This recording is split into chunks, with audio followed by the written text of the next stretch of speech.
안녕하세요. 저는 복지센터에서 일을 하고 있는 4살 아이 엄마입니다. 직장 다니면서 또 아이 키우면서 눈코 뜰 새 없이 바쁜 하루하루를 보내고 있지만 그 어느 때보다 행복하다는 생각을 많이 합니다. 왜냐고요? 저를 늘 스트레스 받게 하고 힘들게 하던 요인이 사라졌거든요. 바로 저희 시어머니입니다. 결혼 생활 내내 속 끓이면서 스트레스 받게 했던 시어머니의 행동과 발언들.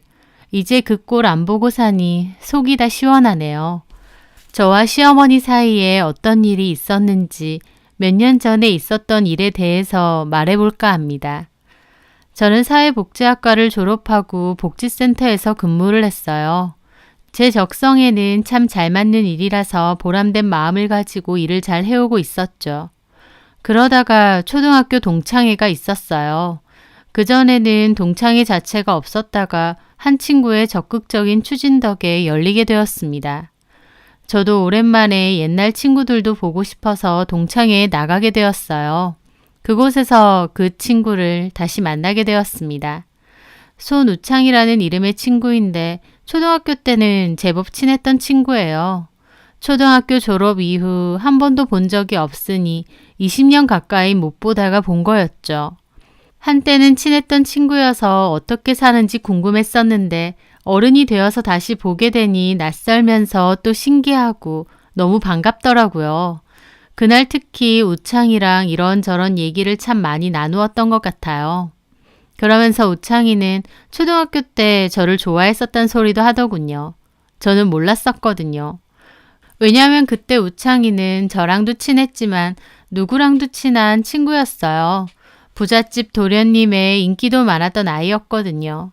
갖고 다니는 학용품들도 다 비싼 브랜드 제품들이고 옷이나 신발도 다 좋은 것들이었습니다. 딱 봐도 부잣집 아들이었어요.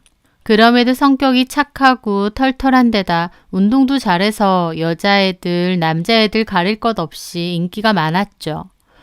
그런데 그런 우창이가 평범했던 저를 좋아했었다고 하니 이미 20년 가까이 지난 일이지만 기분 묘하더라고요.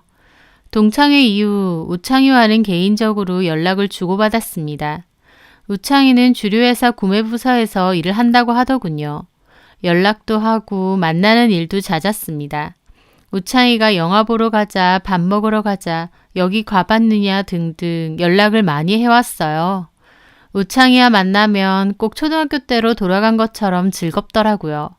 그렇게 저희는 자주 만나다가 결국 마음이 싹 터서 사귀게 되었습니다. 사귄 후에 알게 됐는데 우창이네 집은 예전처럼 부잣집은 아니라고 했습니다. 원래 아버지가 유통 관련 사업을 크게 하셨었고 남부러울 것 없이 잘 살았었대요. 초등학교 때 제가 본 우창이의 모습처럼요. 하지만 우창이가 고등학교 때쯤 아버지 사업이 쫄딱 망하게 되었다고 했습니다. 우창이는 그때 야구 선수를 꿈꾸던 야구부였는데 집이 망하게 되면서 운동도 접었다고 하더라고요. 우창이의 남동생도 원래 어머니랑 외국에서 유학을 했었는데 아버지 사업이 망한 후로 급하게 한국으로 들어왔다고 했습니다. 풍족하게 남부러울 것 없이 잘 살다가 하루아침에 망하게 된 거다 보니 심적으로 많이 힘들었을 것 같더라고요. 너 많이 힘들었겠다. 예전엔 힘들었지. 지금은 괜찮아. 우창이는 꿋꿋하고 열심히 사는 것 같았어요. 그 모습이 참 의연해 보이고 좋더라고요. 저희는 그렇게 알콩달콩 잘 만났습니다. 그런데 사귄 지 1년 반 정도 지났을 무렵 제가 임신을 하게 되었어요. 결혼 생각이 없었던 건 아니지만 혼전 임신은 생각 못 했었거든요. 그런데 제가 임신을 한 거였죠. 우창이는 오히려 기뻐하면서 이 김에 결혼하자고 하더라고요. 저도 워낙 우창이를 좋아했기 때문에 양가 부모님께 인사드리고 결혼하자고 했습니다. 그런데 저희 집에 먼저 인사를 받는데 우창이가 워낙 성격이 싹싹하고 넉살이 좋다 보니 저희 아버지도 좋아하시더라고요. 그리고 그 다음엔 제가 우창이네 집에 인사드리러 갔어야 했어요. 과일 바구니도 사고 새로 산 원피스도 입고 떨리는 기분으로 우창이네 집에 갔습니다. 집에 가보니 우창이네 집이 확실히 망했다는 사실이 상기되더라고요. 왜냐면 까마득한 기억이긴 하지만 초등학교 때 우창이 생일이라고 반 친구들을 다 초대해서 집에 놀러 간 적이 있었거든요. 그때 우창이네 집 정원이 엄청 큰 전원주택이었던 걸로 기억합니다. 이렇게 좋은 집은 드라마에서나 봤는데 하면서 놀랐던 기억이 있었죠. 하지만 지금 우창이 집은 오래되고 낡은 아파트더라고요. 위치도 좀 변두리 쪽이고요. 대걸 같은 집 살다가 여기서 살게 돼서 우창이도 그렇고 부모님도 마음이 많이 안 좋으셨겠다 생각하며 안으로 들어갔죠. 그때까지만 해도 얼굴도 기억 안 나는 우창이 부모님에 대한 안타까운 마음 같은 것도 좀 있었습니다. 하지만 만나 뵙고 나선 그런 마음이 싹 사라졌죠. 왜냐면 저를 몹시 마음에 안 들어 하셨거든요. 지금 임신 몇 개월이라고? 4개월이요. 4개월? 그럼 아직 늦진 않았는데. 네? 엄마, 무슨 얘기를 하시는 거예요? 엄마는 없고 아빠랑 둘이 산다고? 네. 근데 아버님은 무슨 건설일? 그런 거 하신다며? 건설회사 그런 데 다니시는 거야? 엄마, 제가 말씀드렸었잖아요. 아니! 나는 얘 입으로 직접 듣고 싶다고! 어머님은 화내듯이 우창이에게 뭐라고 하시더라고요. 아마 제가 엄마 없이 아빠랑만 살고 저희 아빠 직업이 탐탁치 않으셔서 그러신 듯 했습니다.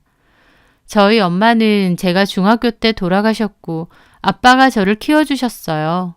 아빠는 회사 생활을 하시다가 실직 후에 생활비를 어떻게든 벌어오겠다며 건설 현장에서 일을 시작하셨습니다. 그 후부터는 계속 그 일을 하셨는데 지금은 현장에서도 베테랑 작업자로 일을 하시고 있어요. 정직하게 열심히 사시는 아버지가 참 대단하시다 싶으면서도 아무래도 자식으로선 안타까운 마음도 있었습니다. 살이 에이는 듯한 추운 겨울과 무더운 여름이면 특히 마음이 안 좋았죠. 밖에서 일하실 아빠가 너무 고생하실 것 같아서요. 저희 아빠 남들 보기에는 그럴듯하고 근사하신 분은 아니에요. 지저분한 바지에 작업화 잘 신고 다니시고 얼굴도 햇볕에 타서 새까맣게 그을려 있죠. 하지만 저에게는 세상 그 누구보다도 존경하고 사랑하는 아빠입니다. 혼자 힘으로 열심히 일하시면서 저 잘 키워주셨고 저도 정말 많이 예뻐하셨어요. 엄마가 일찍 돌아가셨다 보니 아빠 눈에도 제가 너무 안쓰러웠는지 누구보다 귀하게 잘 키워주셨습니다. 우창이에게는 전에 아버지가 하시는 일에 대해서 이미 얘기해서 어머님에게도 전해드렸나 본데 어머님은 저희 아버지 일이 몹시 마음에 안 드시는 듯 했어요. 솔직히 어느 정도 격은 맞아야 되잖아. 근데 노가다꾼이 뭐야? 아휴 참. 그 말에 저는 너무 놀랐습니다. 아무리 그래도 예비 사돈에게 함부로 노가다꾼이라고 지칭하다니요. 우창이도 놀라서 엄마를 말리더라고요. 엄마, 말 함부로 좀 하지 마세요. 그래, 그렇게 말하는 건 좀 심했어. 뭐가 심해요? 내가, 겨우 노가다 하는 집에 우리 우창이 장가 보내야겠어요? 그것도 임신해서 빼도 박도 못하는 상황으로 진짜 마음에 안 드네. 저는 죄인이라도 된 것 같은 기분이었습니다. 사랑하는 사람의 아이를 가지고 결혼하려고 한 것뿐인데 내가 왜 우리 아버지 모욕을 듣고 여기서 죄인 취급을 받아야 되나 싶었죠. 엄마, 그만하세요. 솔직한 말로 우리 집은 뭐 별거 있어요? 우리 집이 어때서? 우리가 지금 비록 이렇게 살아도 예전에 얼마나 떵떵거리고 살았는데. 그건 옛날 일이고요. 왜 인사 온 사람한테 그렇게 면박을 주세요? 마음에 안 드니까 길 가는 사람 자꾸 물어봐라. 사돈집이 노가다 일 한다는데 누가 좋아하냐고. 좀 그럴싸하고 있는 집으로 너 장가 보내려고 했어. 내 친구 며느리들 다들 얼마나 대단하고 잘난 집 딸들인 줄 알아? 엄마 친구들은 아들들도 다 잘났고 다 부자니까요. 수준 비슷하게 결혼하는 거겠죠. 나도 부자였다고! 아, 정말. 제발 철 좀 드시면 안 돼요?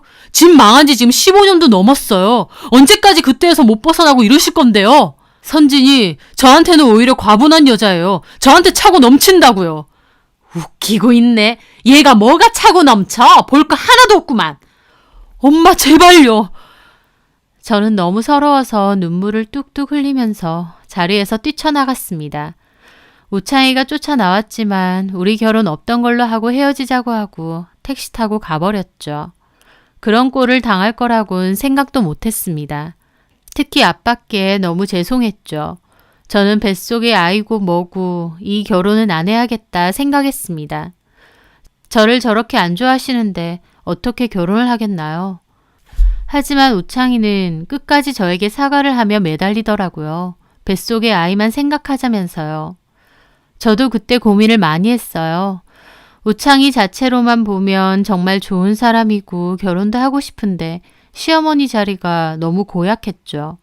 하지만 결국 아이 때문에 또 우창이가 절대 못 헤어진다고 계속 매달리는 바람에 저는 마음을 돌렸습니다. 저도 아이를 포기하고 싶지는 않았거든요. 우창이는 저와의 결혼을 위해 본인 부모님을 설득했어요. 그래서 결국 결혼을 하기는 했는데 저와 어머님은 시작부터 크게 어긋났던 거였습니다. 이미 저는 큰 상처를 가슴에 품고 결혼 생활을 시작했으니까요. 결혼하고 나서는 한두 달에 한 번 정도 시댁에 갔어요. 어머님은 마지못해 저를 허락했기 때문에 결혼 후에도 여전히 저를 마음에 안 들어 하셨고 저 역시도 어머님이 불편했죠. 저는 출산 직전까지도 일을 했었고 남편도 열심히 직장 생활을 했습니다. 하지만 어머님은 처가가 잘 살았으면 처가덕 보고 사는 건데 우리 우창이가 불쌍하다는 소리를 잘 하셨어요. 각자 일터에서 열심히 일하는데 뭐가 그렇게 불쌍한 건지. 하지만 어머님이 그런 소리를 할 때면 저희 남편이 앞장서서 어머님께 그만하라고 화를 냈습니다. 그러다 보니 나중에는 남편이 없을 때만 골라서 몰래 저한테 볼멘 소리를 하시더라고요. 어떻게든 저한테 싫은 소리 한마디라도 더 하시려고 하는 게 보였죠. 그러다가 제가 출산을 하게 되었습니다. 제가 아기를 낳았다는 소식에 저희 아빠도 일이 끝나자마자 급하게 찾아오셨습니다. 저는 입원실에 있었는데 아빠는 너무 수고했다고 우리 아기를 낳았다며 너무 대견하다고 하시더라고요. 저도 아빠를 보니 눈시울이 붉어지고요. 그리고 시부모님도 도착하셨어요. 그때가 저녁 식사 시간이 훨씬 넘은 시간이었습니다. 저는 남편에게 나는 못 나가니까 부모님들만 모시고 다 같이 식사를 하러 가라고 했습니다. 그런데 어머님이 사돈어른도 같이? 하면서 싫은 내색을 하는 겁니다. 말하면서 저희 아빠를 훑어보시고요. 저희 아빠 연락 받자마자 급하게 씻고 오신 거다 보니 머리도 좀 까치집이셨고 옷도 좀 추레하셨어요. 그렇다 보니 어머님은 싫은 티를 대놓고 내시더라고요. 그 눈빛과 언행에 저도 상처받고 아빠도 덜컹 하신 것 같습니다. 남편은 당연히 다 같이 가야죠 하면서 화를 또 내려 하길래 아빠가 급하게 그러시더라고요. 아, 나는 식사하고 왔어. 손서방, 부모님 모시고 얼른 식사하고 오게. 나는 선진이 하고 있을 테니까. 하고 웃으시더라고요. 남편은 어머님을 째려봤는데 어머님은 눈치가 없는 건지 일부러 그러는 건지 그 와중에 식사도 하고 오셨어요? 하더니 아버님과 쌩 나가더라고요. 그 순간 저는 정말 말도 못하게 기분이 비참하고 화가 났습니다. 나 때문에 우리 아빠까지 왜 이런 취급을 받아야 되나 싶어서요. 제가 울먹거리고 있자 아빠가 왜 우냐면서 어디가 아프냐고 달래주셨어요. 아빠, 미안해. 뭐가 미안해? 우리 시어머니가 아빠 무시하잖아. 미안해.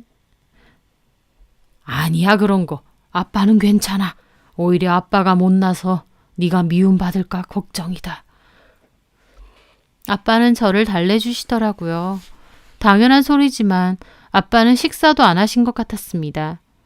제가 계속 캐물으니 아빠는 결국 식사를 안 하셨다고 했고 저는 아빠 등을 떠밀었어요. 힘든 일하고 배고프실 텐데 얼른 뭐라도 드시고 오시라고요. 결국 저희 아빠 혼자서 병원 근처에서 국밥 드시고 오셨습니다. 그 일은 너무 저에게 사무쳐서 남편에게도 울면서 따졌고 남편도 미안하다고 자기도 자기 가족을 이해할 수가 없다고 했어요. 어머님은 정말 끝까지 저를 안 받아주시는 듯 했습니다. 저희 아버지도 사돈으로 인정하기 싫으신 듯 했고요. 자기 집하고 저희 집하고 너무 차이가 난다는 이유로요. 하지만 상황만 보면 웃긴 일이죠. 아버님네 사업은 이미 망한 지 오래고 오히려 사는 형편만 두고 보자면 저희 집이 더 나았습니다. 아버지도 베테랑 작업자로 오랫동안 현장에서 일을 하셨기 때문에 금전적으로는 여유가 있는 상황이셨어요. 아버지 사시는 곳도 자가인데다 노후 준비도 다 되셨고 저 결혼할 때 5천만 원도 따로 해주셨거든요. 오히려 시댁에서는 받은 게 없고요. 사무직 일하시다가 갑자기 실직 당하시고 몸 쓰는 일 하시려고 했으니 아빠도 얼마나 힘드셨겠나요. 하지만 저희 아빠는 현실을 바로 받아들이시고 가족들을 위해 험한 일, 굳은 일도 마다하지 않으신 거예요. 아직까지 옛날 그 부자였던 시절에만 갇혀 사는 어머님, 아버님, 도련님보다는 훨씬 낫다고 생각합니다. 아버님은 아시는 분 사무실에서 일하시면서 적은 월급을 받으셨는데요. 그런데도 차는 무리해서 고급 세단을 타고 다니셨습니다. 자기한텐 이게 맞다고요. 어머님도 여전히 부자인 친구들과 어울리며 돈을 잘 쓰고 다니셨죠. 게다가 도련님도 똑같았습니다. 아버님 사업이 망했을 때 유학을 급하게 끝내고 돌아왔는데 그래도 영어는 엄청 유창하게 잘한대요. 다만 영어만 잘하지 다른 공부에는 그닥인데 친구들과 어학 관련 사업한다면서 허구한 날 어울려 다녔습니다. 도련님이 옷도 잘 입고 다니고 겉으로는 뺀질뺀질 차도 좋은 차 타고 다니니까 그냥 딱 보면 여전히 부잣집 도련님 그 자체였습니다. 물론 실상은 전혀 없이 겉모습만 그럴싸할 뿐이었지만요. 그 가족 중에 유일하게 현실을 자각하고 정신 차린 건 저희 남편밖에 없었습니다. 가족들은 여전히 옛날 잘 나갔을 때의 환상에 젖어서 그나마 갖고 있던 재산까지 야금야금 다 털어먹고 남은 것도 별로 없다고 했어요. 남편도 자기 가족들이 이해가 안 되고 답답할 때가 많다고 했습니다. 하지만 어쩌겠나요. 남편에겐 가족이고 저에겐 시댁인걸요.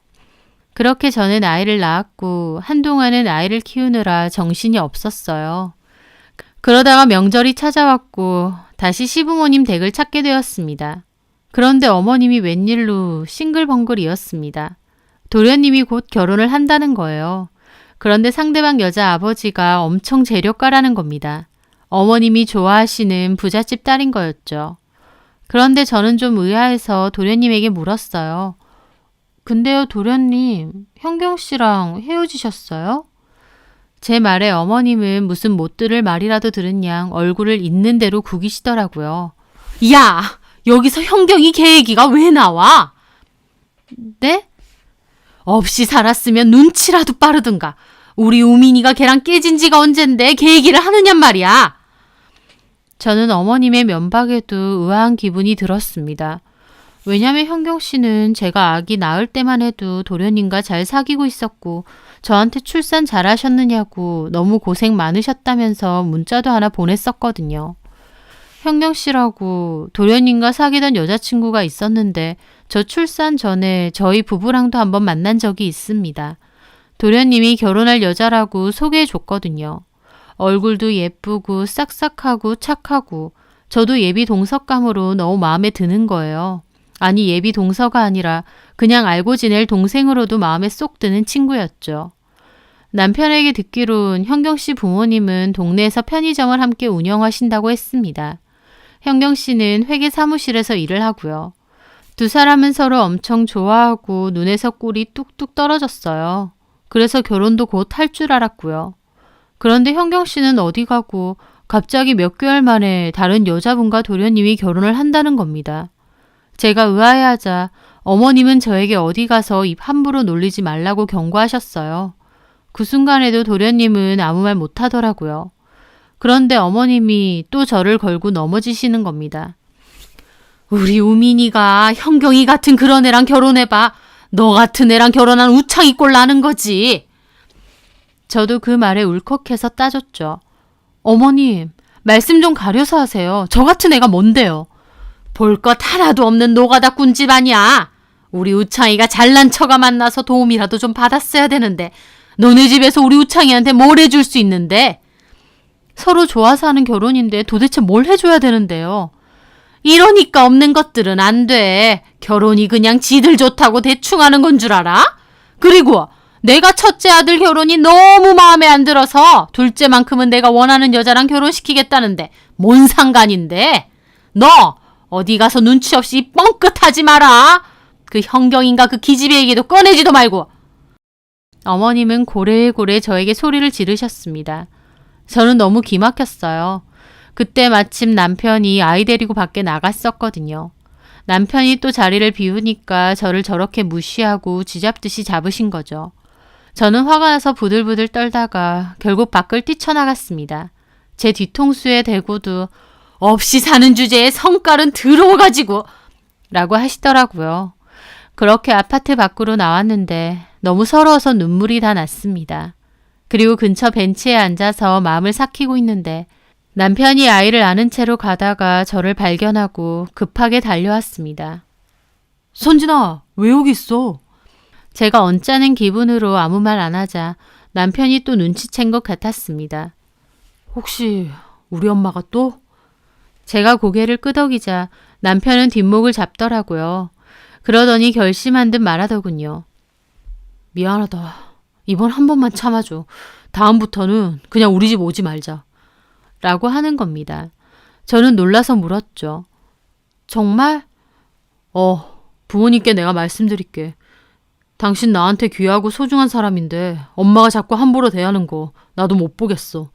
너한테도 아버님한테도 너무 죄송하고 이번 한 번만 참아줘.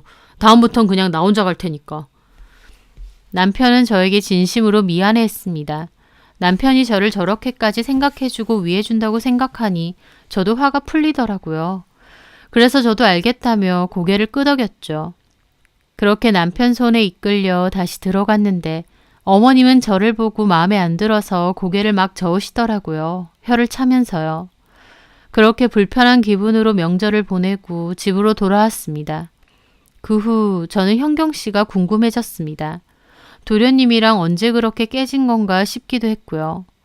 그래서 제가 먼저 톡을 하나 보냈어요. 현경 씨 잘 지내느냐고요. 그랬더니 1시간 정도 뒤에 답이 왔습니다. 언니, 잘 지내세요? 애기는 잘 크고 있죠? 한번 간다고 해놓고 못 가서 미안해요. 아니에요, 현경 씨. 그때 문자로 축하해줬잖아요. 혹시 얘기 들으셨어요? 저 우민 씨랑 헤어졌거든요. 아니, 일방적으로 제가 차였어요. 명절 때 대강은 들었어요. 두 사람 결혼도 한다고 했었는데 갑자기 헤어졌다길래 나도 너무 놀랐죠. 언니, 혹시 통화 되세요? 그렇게 현경 씨는 저에게 전화를 했습니다. 혹시 우민 씨 다른 여자랑 결혼하나요? 네? 우민 씨가 갑자기 헤어지자고 문자 하나 덜렁 보내고 잠수를 탔어요. 저는 어쩔 줄 몰라서 매달렸는데 우민 씨 어머니가 저한테 전화 왔더라고요. 끈덕지게 붙지 말고 곱게 헤어지라고요. 그 말에 저는 또 화가 나더라고요. 현경 씨한테도 그랬어요? 네. 너네 집 뭐 있냐고. 손바닥만한 편의점 하나 한다던데 그걸로 우민이 도와줄 수 있느냐고. 우민이는 사업해서 크게 되랜데 네가 앞길 막는 거라고. 우민이 등에 날개 달아줄 여자 찾을 거라고 하시더라고요. 현경 씨는 몹시 슬픈 목소리로 말했습니다. 그래서 알겠다고 했어요. 그렇게 저 싫다고 하시는데 제가 뭐라고 하겠나요. 우민 씨도 이미 잠수 탄 지 오래고. 근데 생각할수록 너무 화나고 분하고 비참하고 또 조우민한테 다른 여자 생긴 건가 싶고 만약 그렇다면 다 터트리고 싶어요. 사랑 갖고 노는 것도 아니고. 현경 씨는 그렇게 말하며 훌쩍거리더군요. 저는 현경 씨가 꼭 저를 보는 것 같아서 너무 마음이 아팠습니다. 이렇게 착하고 좋은 사람을 집이 부자가 아니라는 이유로 괄시하고 무시하고 시어머니라는 작자에 대해서 분노가 다시 올라오더라고요. 그날 전화를 끊고 저의 지난 결혼 생활을 돌이켜봤습니다. 엄마 없다고 무시하고 우리 아빠 노가다꾼이라고 무시하고 그놈의 자기 아들한테 도움 안 된다는 소리 정말 인이 박힐 지경이었죠. 그러다가 남편에게도 듣게 되었어요. 도련님 결혼에 대한 이야기요. 하여튼 우리 엄마나 우민이 그 자식이나 정신 못 차려. 왜? 엄마가 아까 뭐 가지러 가라고 하셔서 퇴근하고 잠깐 들렀거든. 근데 엄마랑 우민이랑 방에서 얘기하고 있는 거야. 가만 들어보니까 우민이 결혼한다는 그 여자 집이 엄청 부자래. 그래서 우민이가 지 친구들이랑 무슨 사업을 하나 할 건데 그 여자랑 그 여자 아버지를 잘 꼬셔서 자기 사업에 투자하게 할 거라고. 엄마는 옆에서 좋다고 맞장구 치면서 그러라면서 돈 많은 집 딸이니까 봉잡았다 생각하고 앞에서 철저하게 잘해주라면서 정 마음이 안 가면 뒤에서 다른 여자 만나는 한이 있더라도 앞에서는 지극정성으로 잘해주라 그러는 거야. 여차하면 임신이라도 시켜서 나중에 딴소리 못하게끔 몰아붙이라면서. 세상에 어떻게 그런 소리를 하냐. 나는 우리 엄마랑 내 동생이 무슨 전문 사기꾼인 줄 알았다니까. 내가 뭣들 하시냐고 따지니까 우리 엄마 나보고 쓸데없는 소리 어디 가서 하지 말라고 입단속시키고 딱 보니까 우민이 그 자식 좋아하지도 않으면서 조건 보고 일부러 그 여자 꼬셔내서 결혼하려는 것 같아. 내 동생이지만 왜 저렇게 됐는지. 저는 그 얘기를 듣고 어이가 없더라고요. 어머님이나 도련님이나 똑같았습니다. 돈에 완전 눈이 먼 돈의 노예들이요. 그러면서 남편은 조만간 가족 상견례를 할 거라고 하면서 저보고는 빠지라고 했습니다. 앞으로는 가족 행사 참여하지 말라고 했으니까요. 하지만 제가 그랬죠. 아니야, 나 갈게. 가족 상견례인데 나도 가야지. 당신 불편하잖아.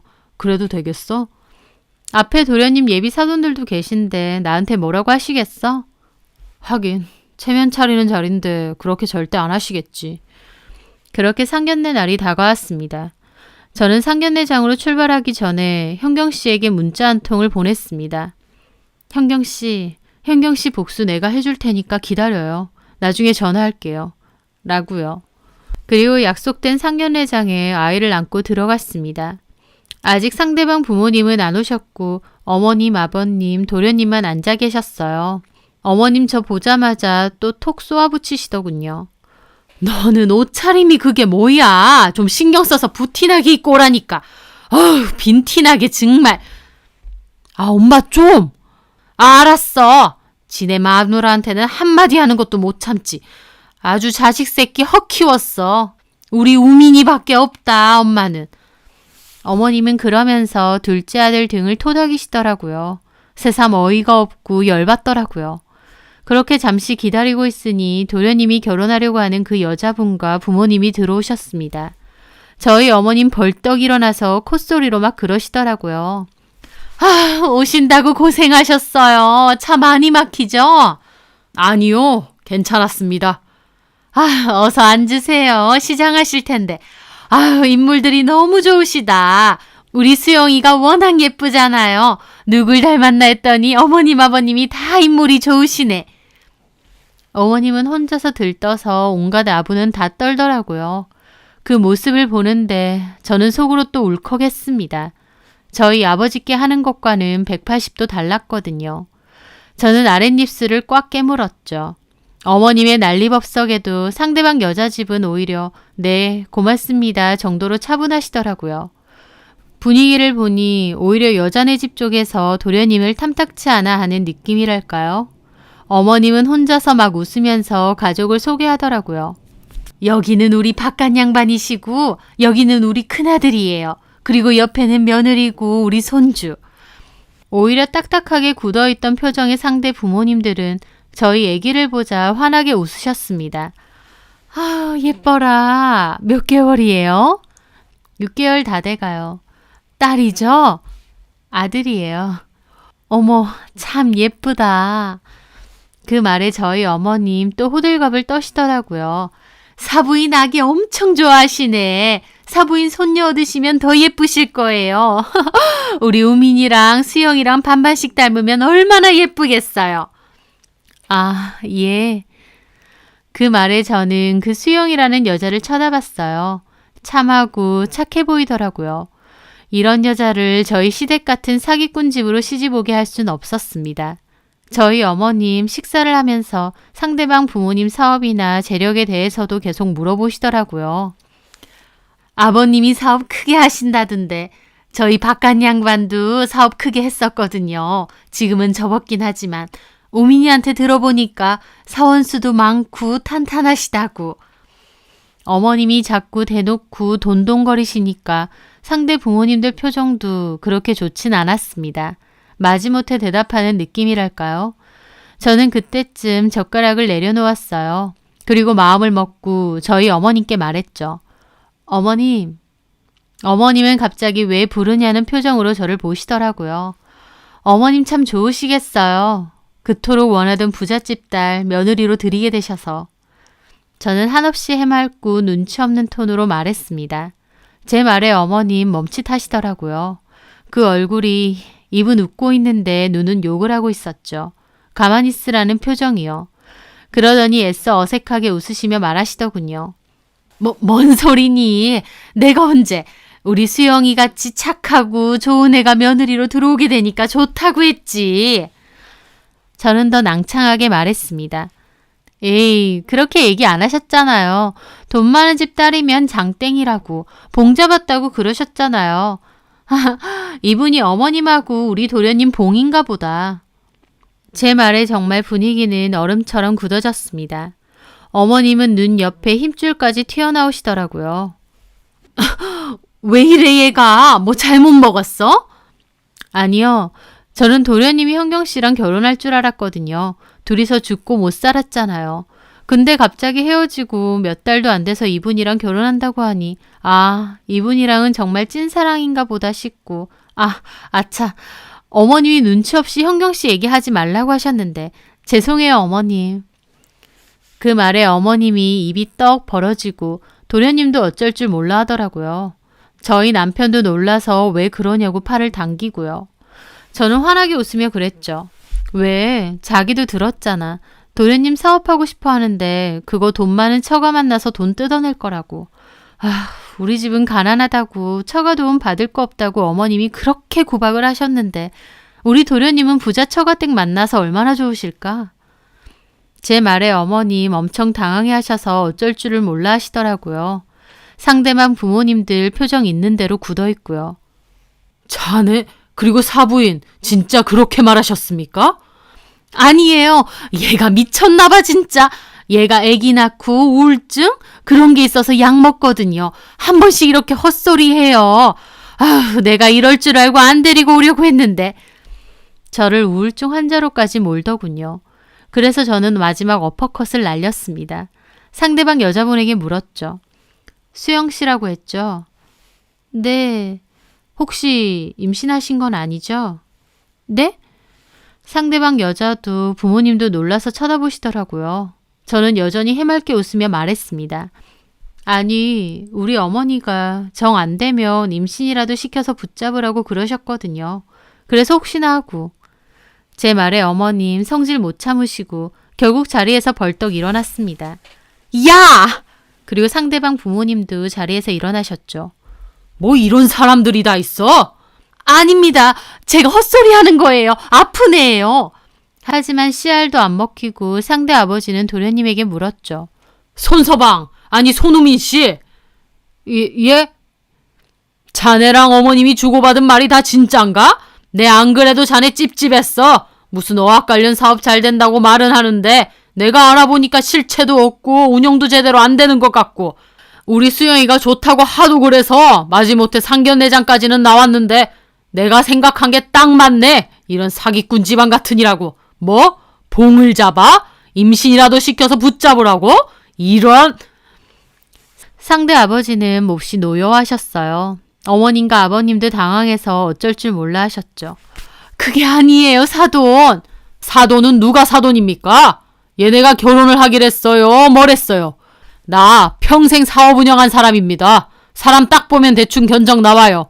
안 그래도 별로 탐탁치 않았는데 차라리 잘 됐네요. 이 결혼 없던 걸로 합시다. 그러면서 상대 아버지는 딸에게도 한마디 하셨죠. 봐라. 이런데도 저놈이 좋아? 네가 순진해서 저런 사기꾼 같은 놈한테 홀딱 넘어간 거야. 아니 듣자 하니까 말 다 하셨어요? 어따 대고 사기꾼이래요? 내 말 틀렸습니까? 아들 결혼시키는데 봉 잡았느니 뭐니 하는 것부터가 사기 결혼이라는 거예요. 뭐라고요? 여자 쪽 부모님과 저희 시부모님 사이에서는 고성이 오갔고 직원들까지 들어와 말렸습니다. 잘 자고 있던 저희 아이도 그 바람에 으앙 울었고 정말 쑥대밭이 따로 없었죠. 결국 여자 쪽 부모님 몹시 기분 나빠하시면서 딸 데리고 가버리셨어요. 그 김에 저도 아이를 달래며 가방을 챙겼습니다. 어머님은 그 집 부모님 나가자마자 저한테 덤벼들 기세로 소리를 확 지르시더라고요. 저희 남편이 어머님 막았고요. 야, 너 미쳤니? 너 약 처먹었어? 엄마 말리지 마. 네가 보고서도 너네 와이프 역성을 들어? 쟤가 진짜 미쳤네. 돌아도 단단히 돌았어. 너 왜 이러는 거야? 우민이 결혼 못하게 하려고 작정하고 왜 이러는 거냐고? 그 말에 저도 아이를 달래며 그랬죠. 도련님 위해서 그랬어요. 뭐라고? 어머님이 늘 그러셨잖아요. 결혼도 집안끼리 격이 맞아야 된다고. 근데 저런 부잣집이랑 이 집이랑 격이 맞아요? 도련님도 괜히 수준 안 맞는 집안에 장가들었다가 저처럼 온갖 욕 처먹고 마음고생할까봐 제가 좀 알려드린 거예요. 제 말에 어머님 얼굴 일그러지시더군요. 너 말 다 했니? 어머님이 아직도 단단히 착각하시더라고요. 제가 정리해서 말씀드릴게요. 어머님하고 도련님이 하는 거? 대충 들어보니까 도련님 상황 그럴싸하게 포장해서 결혼시키려는 것 같던데 톡 까놓고 도련님 사업한다시고 돈 한 푼 벌어온 적이 있긴 해요. 그놈의 사업은 맨날 한다고만 하고 왜 진전이 없어요?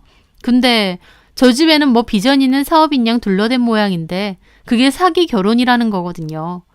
어따가 사기래. 이게 진짜 미쳤나. 너보다 훨씬 잘난 동서 들어오면 배 아파 죽을 것 같으니까 일부러 깽판 놓은 거지. 동서는 잘 나가는 사업가 딸이고 너는 노가다꾼 딸이고. 그 말에 저도 못 참고 제 앞에 있던 물컵을 바닥으로 집어 던졌습니다. 제 행동에 그 집 식구들 다 어안이 벙벙하더라고요. 작작 좀 하세요. 지렁이도 밟으면 꿈틀하는 법이에요. 면전에 대고 사람 무시하는 것도 정도껏 하시라고요. 톡 까놓고 이 집은 뭐가 있는데요. 허세랑 허영 빼고는 아무것도 없잖아요. 그리고 돈 있으면 사람 개무시해도 돼요? 제가 결혼할 때 어머님한테 뭐 받은 거라도 있어요? 아, 그럼 저도 똑같이 무시해드릴까요? 집불 해준 거 하나도 없는 주제에 어디서 시어머니 노릇하냐고. 저도 눈을 부라리며 똑같이 따졌습니다. 결혼해서 처음으로 눈 뒤집고 따진 것 같네요. 어머님 놀라서 입 떡 벌어졌어요. 저는 씩씩거리면서 아이를 달래 가방 챙겼습니다. 그리고 말했죠. 마음에 안 드는 며느리 앞으로는 안 찾아오겠습니다. 둘째 며느리는 능력껏 잘 구해보세요. 근데 아까 나간 그 수영 씨처럼 그렇게 순진한 여자가 또 있을진 모르겠네요. 저는 그 길로 가방 들고 나왔어요. 남편은 따라오지 않아서 저 혼자 택시 타고 집으로 왔죠.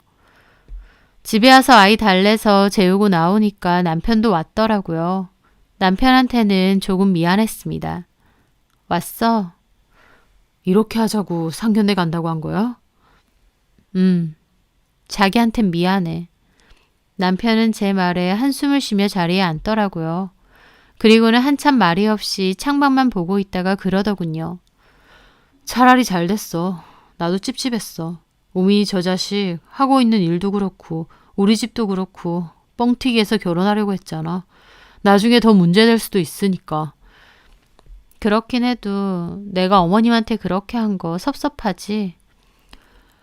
섭섭한 거보다 그냥 복잡했지. 자기가 진짜 맺힌 게 많았나 보다 싶기도 하면서 우리 부모님이나 우민이도 현실 못 깨닫는 거 보면 안타깝고 또 자기도 얼마나 맺힌 게 많았으면 그렇게 했나 싶기도 하고 나한테 시집 와서 얼마나 욕먹고 무시당했으면 저렇게 악에 바쳤을까 싶기도 해서 미안하기도 했어. 당신 그런 취급받을 만한 사람 아닌데. 남편은 씁쓸하게 말하더라고요.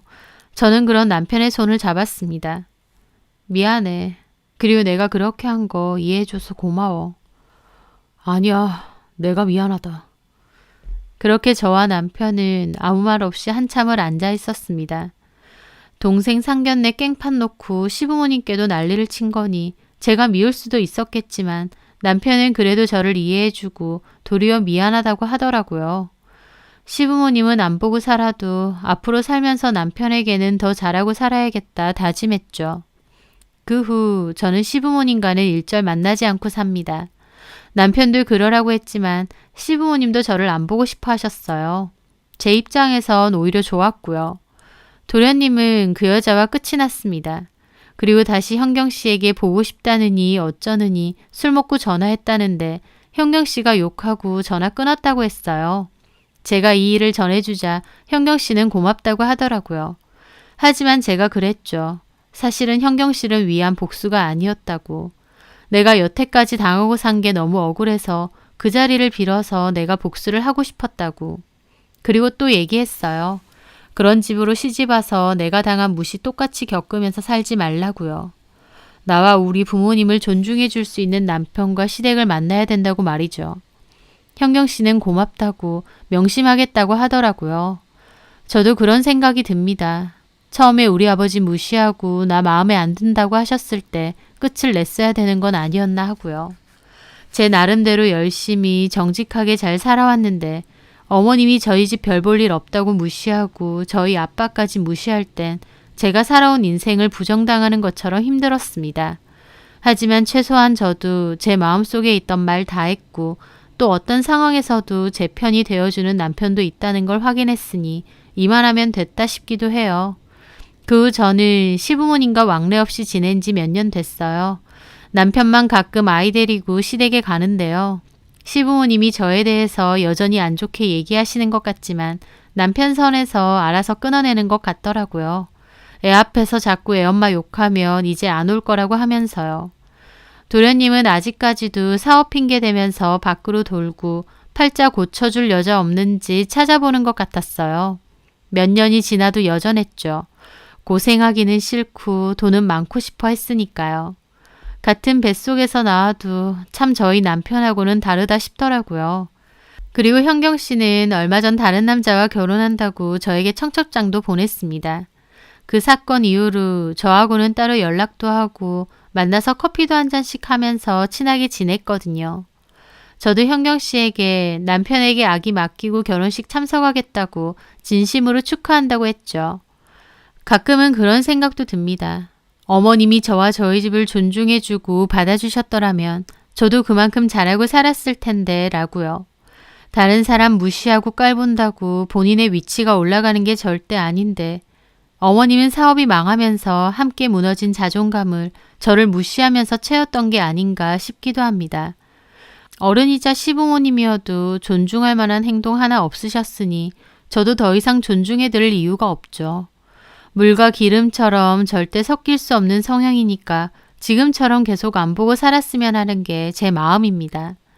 저는 저 키워주신다고 평생 고생하시고 마음 쓰신 저희 아버지한테나 잘하고 살려고요. 제 사연 들어주셔서 감사합니다.